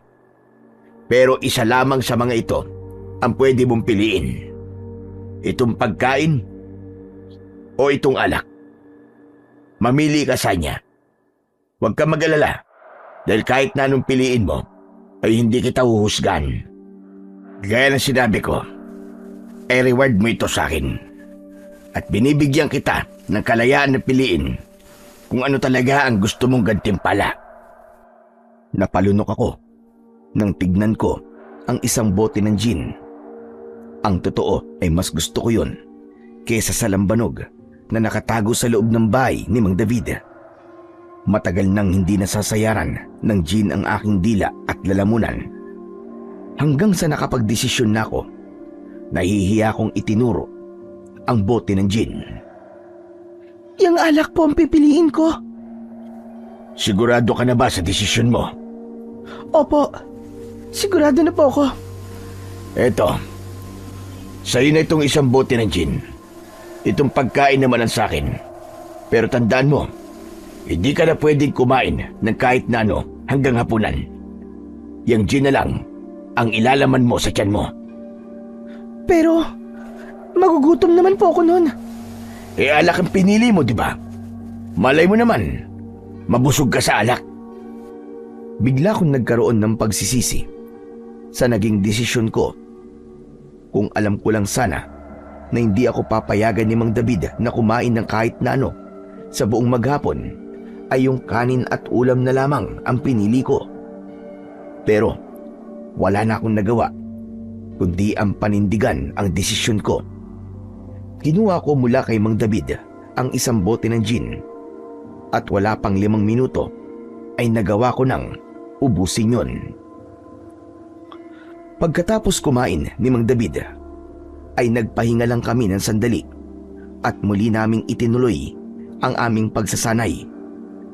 Nahirapan akong sundin ang mga sinasabi niya dahil sa epekto ng alak sa akin. Maraming beses akong muntik matumba nang dahil sa pagkalasing.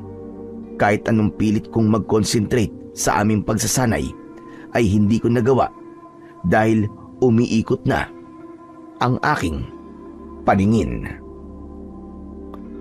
Sa mga sumunod na araw ay palagi akong pinapapili ni Mang David kung pagkain at alak. Dahil sa nahihirapan pa akong tumanggi sa alak, ay yun ang palagi kong pinipili. Natutuwa ako kapag nakakainom ako ng alak, pero agad din akong nagsisisi kapag nagsasanay na kami na lasing ako dahil hindi ko nagagawa ng tama ang mga sinasabi ni Mang David. May mga pagkakataon din na natutumba na ako nang dahil sa pagkalasing. Mabilis din akong manghina dahil tanging alak lamang ang laman ng sikmura ko sa maghapon namin na pagsasanay. Hanggang sa napagtanto ko na ang gustong iparating sa akin ni Mang David kung bakit pinapapili niya ako kung alak o pagkain ba. Kaya naman, nang putulin ni Mang David ang pagsasanay namin dahil oras na ng pananghalian, ay iba ang pinili ko. Mamili ka na ulit sa niya. Itong pagkain o itong paborito mong gin? Mang David, yung pagkain po ang pipiliin ko.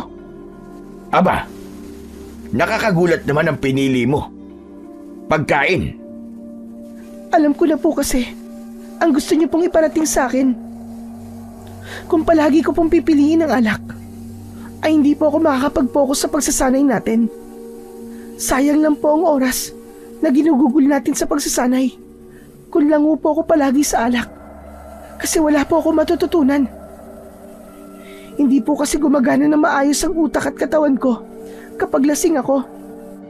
Pero kung yung pagkain po ang pipiliin ko, magkakaroon po ako ng sapat na enerhiya at lakas sa pagsasanay natin. Mas matatandaan ko po ang mga tinuturo niyo sa akin kung may laman po na pagkain ng tiyan ko. Magaling, Sanya. Salamat at nakuha mo na rin ang gusto ko mapagtanto mo. Siguro naman, simula ngayon, ay hindi mo na pipiliin pa ang alak. Tama ba ako? Hindi niyo na po kailangan akong papiliin dahil napagtanto ko rin na walang maitutulong ang alak sa ginagawa po natin. Ayoko pong masayang ang oras natin dalawa kung palagi po akong lasing sa tuwing nagsasanay po tayo. Simula noon ay ipinangako ko sa akin sarili na kahit kailan ay hindi na ako titikim ng alak dahil hindi ko makakamit ang kagustuhan kong maging isang manunugis kung hindi ko aalisin ang alak sa aking sistema. Mas nag-focus ako sa pagsasanay namin ni Mang David. 2 araw pa lang simula nang huminto ako sa pag-inom ay napansin ko na kagad na naging mabilis na ang aking paggalaw. Madali ko ring nakuha ang mga itinuturo sa akin ni Mang David. Mas naging alerto ko sa tuwing naglalaban kami ni Mang David at mas lumakas ang aking katawan. May mga araw din na kahit wala si Mang David ay nagsasanay ako ng mag-isa. Naging matindi ang pagpupursigi ko na maging kagaya ni Mang David Hindi na lang para sa aking mag-ama, kundi para sa aming baryo. Isang umaga, habang abala ko sa pagsasanay, ay hindi ko namalayan na papalapit pala sa akin si Betty. Pagharap ko ay nahampas ko siya sa braso ng hawak kong kawayan.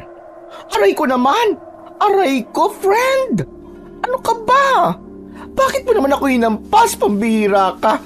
Mukha na ba akong aswang? Ang ganda-ganda ko kaya! Sorry. Hindi kita napansin, Betty. Ikaw naman kasi. Bakit ba bigla-bigla ka na lamang lumalapit sa akin? Nakita mo naman nag-iensayo ko. Gusto kasi kitang gulatin, friend. Pero in fairness, ha? Ang galing na ng galaw mo. Para ka ng warrior, friend. Feel ko, ready ka na makipagbakbakan sa aswang. Salamat ha. Pero pakiramdam ko ay kulang pa ang kakayahan ko. Wala pa ako sa kalingkingan ni Man David. Ano ka ba? Hindi kailangan na dapat ka-level mo na kagad si Mang David, no? Siyempre, lahat naman ay nagsisimula sa mababa. Pero kumusta ka na pala? Hindi na kita inaabala ng mga nakaraang araw kasi knows ko naman na super busy ka. Sinabi mo pa. Araw-araw kasi kami nagsasanay ni Mang David. Tapos tuwing gabi, nagro-ronda rin kami. Pero ayos naman ako. Nakakatuwa nga kasi hindi na hinahanap ng lalamunan ko ang alak. Kasi mas nagpo-focus na ako sa ginagawa ko ngayon. Nako, napakagandang balita naman yan. Kasing ganda ko. Friend, happy ako for you, ha? Nafe-feel ko na unti-unti nang bumabalik yung dating Sanya. Ewan ko, Betty. Pero sa palagay ko, ay hindi na babalik ang dating Sanya na meron ako. Tinanggap ko ng habang buhay ng may maiiwan na puwang sa puso ko nang dahil sa pagkamatay ng asawa at anak ko. Pero tama kayo ni Mang David. May dahilan kung bakit kailangan mangyari ang hindi magagandang nangyari sa akin. Doon ko napagtanto na kaya ko palang bumangon kahit paunti-unti. At paswerte ako kasi meron akong kaibigan na kagaya mo at nandyan din si Mang David. Kasi kung ako lang, hindi ko to kaya na mag-isa. Aray? Natouch naman ako sa sinabi mo, friend. Parang gusto ko na tuloy mag-cry. Tumigil ka nga dyan, Betty. Ang arte mo talaga. Natawa na lang si Betty sa sinabi ko. Maging ako ay natawa na rin. Napangiti ako pagkatapos dahil yun ang unang beses na tumawa akong muli matapos mamatay ng aking asawa at anak. Nang sandaling yon ay nangako ako sa sarili ko na hindi magtatagal ay makukuha na ng aking mag-ama ang hustisyang nararapat para sa kanila. Pagsapit ng gabi, habang naghahapunan, ay kinausap ako ni Mang David tungkol sa isang bagay na talagang hinihintay kong mangyari. Sanya, maganda ka pala pagkatapos natin kumain. Magtutungo tayong dalawa sa gubat. Hindi po ba? Ginagawa naman po talaga natin yon. Iba sa gabing ito. Nalaman na ng mga tanod kung nasa ng lungga ng aswang. Hindi ba't nag-usap kami noon ni Kapitan? Ang sabi niya kasi ay natatakot na makipaglaban ng mga tanod sa aswang. Kaya sinabi ko na tumulong na lang sila sa ibang paraan. At yun ay ang hanapin ang pinagtataguan ng aswang. At nakakatuwa na nagtagumpay sila. Ayon kay Kapitan, ay sa isang kuweba nagtatago ang aswang. Isang kuweba na matatagpuan sa pusod ng gubat. Bakit hindi na lang po tayo bukas ng umaga sumalakay? Hindi na ako makapaghintay na patayin ng aswang na yon. Isa pa, hindi tayo sigurado kung nandoon ang aswang tuwing umaga. Kung ngayon natin siya atakin, ay malaki ang tsansang makakaharap natin siya. Sige po, Man David. Pero parang natatakot po ako. Pakiramdam ko po ay hindi pa po ako handa. Hindi kita isasama ngayong gabi kung alam kong hindi ka pa handa. Saka hindi ba sabi ko sa'yo ay magtiwala ka sa sarili mo. Kung hahayaan mo mangibabaw ang takot at duda sa'yo, ay talagang mapapahamak ka. Isang malalim na paghinga ang aking pinakawalan at saka ko tumango kay Mang David. Alam ko na darating ang panahon na kailangan na talaga naming harapin ang aswang. Inihanda ko ng sarili ko sa bagay na yon, pero hindi ko inasahan na makakaramdam ako ng takot nang dumating na yon. Ganun pa man, nagtiwala na lang ako sa Diyos na hindi niya hahayaan na may mangyaring hindi maganda sa amin ni Mang David. Bago kami umalis ni Mang David ng gabing yon, ay nag-alay muna kami ng isang panalangin. Ipinagdasal namin na bigyan kami ng Panginoong Diyos ng lakas at linaw ng pag-iisip upang magtagumpay kami sa aming misyon. Parehas na itak ang dala namin nang magtungo kami sa gubat. Manaka-naka ay hinahawakan ni Mang David ang kanyang agimat. Sana po ay magkaroon din po ako ng agimat na kagaya nyo. Hindi mo na kailangan magparinig sa akin. Kapag nagretiro na ako, ay sa iyo ko ito ipapamana. Seryoso po ba kayo? Oo naman. Mukha ba ako nagbibiro? Saka sino pa ba ang karapat-dapat na magbana nito, kundi tanging ikaw lang? Hindi kita sasanayin kung hindi ko rin naman ito ibibigay sa'yo. Maraming salamat po, Mang David. Hanggang ngayon ay hindi pa rin po ako makapaniwala na darating po ang araw na ako po ang papalit sa tungkulin niyo sa baryo natin. Sana po ay maging kagaya niyo ako. Sana ay pagkatiwalaan din ako ng mga tao sa atin kahit isa akong babae.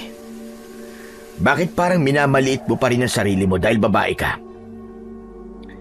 Nasa panahon na tayo na kaya na makipagsabayan ng mga babae sa mga lalaki.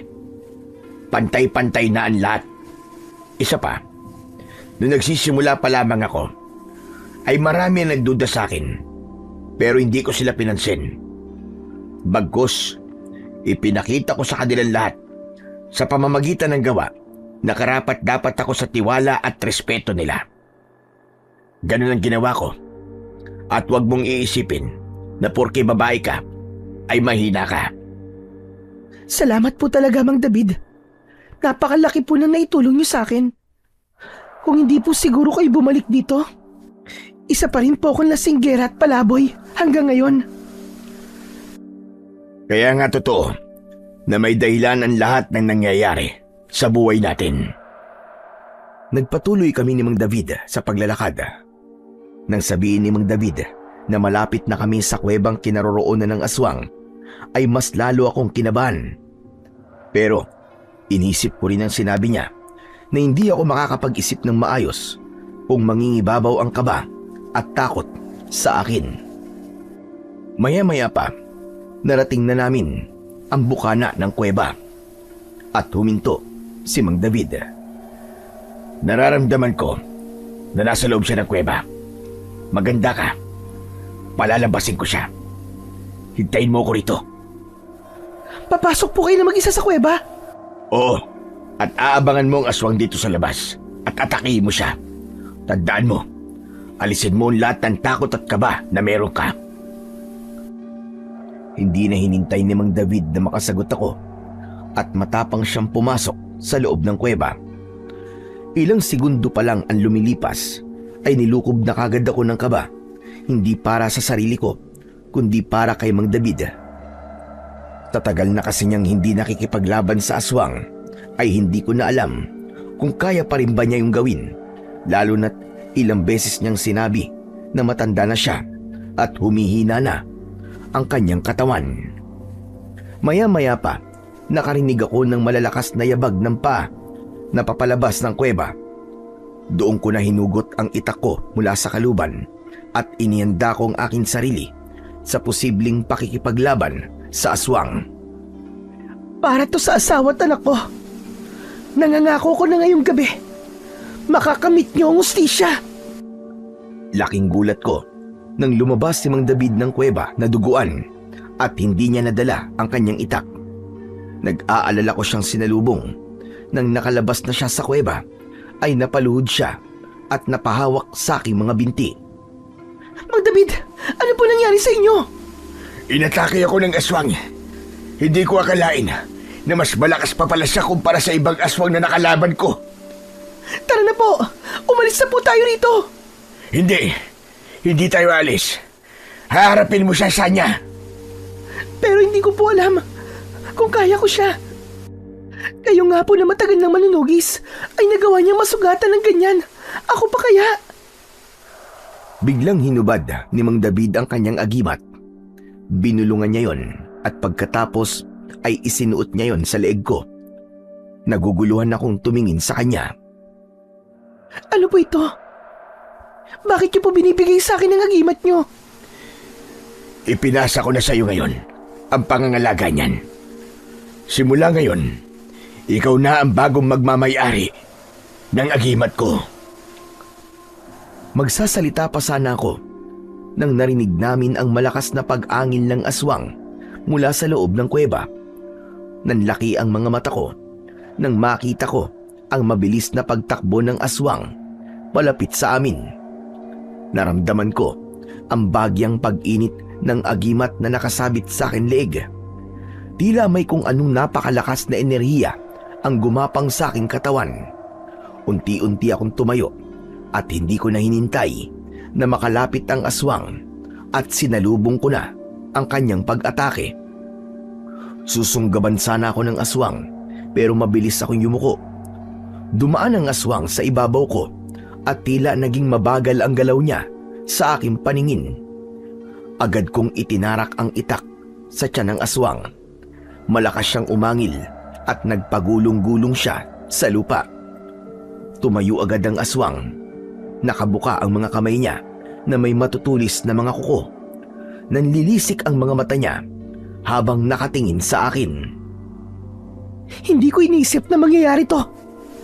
Hindi ko akalain na magkakaroon ako ng pagkakataon na labanan ka. Ikaw ang dahilan kung bakit nawala sa akin ang dalawang pinaka-importanting tao sa buhay ko. At hindi ako papayag na masasayang ang pagkakataon to para iparamdam sa iyong hayop ka ang sakit na naramdaman ng asawa at anak ko nang patayin mo sila. Isang malakas na sigaw ang pinakawalan ko. Walang ibang nasa isip ko nun, kundi ang patayin ang aswang. Nang magsalubong kami ng aswang, ay nagawa niya akong kalmutin, pero hindi yun naging hadlang para panghinaan ako ng loob. Bagkus, ang sugat na yon ang tila naging mitya para mas lalong maglagablab ang aking tapang. Mabilis akong pumunta sa likod ng aswang at tinaga ko ang batok niya. Sa lakas ng pagkakataga ko ay halos humiwalay na ang ulo niya sa kanyang katawan. Wala nang buhay na bumagsak sa lupa ang aswang. Habol ko ang aking paghinga. Tumingala ako sa kalangitan habang walang patid ang aking pagluwa. Unti-unting gumaan ang aking dibdib dahil alam ko na nakamit na ng aking asawa at anak ang hustisya na nararapat para sa kanila. Matapos yun, dinala ko at ng ilang mga tao sa baryo namin sa ospital si Mang David. Ilang araw lang ang lumipas ay nakarecover na kagad siya. Isang umaga, dinalaw ko si Mang David at nagpasalamat ako sa kanya sa lahat ng tulong na nagawa niya para sa akin. Mamaya pala'y lalabas na ako dito sa ospital. Susunduin na ako ng mga anak ko.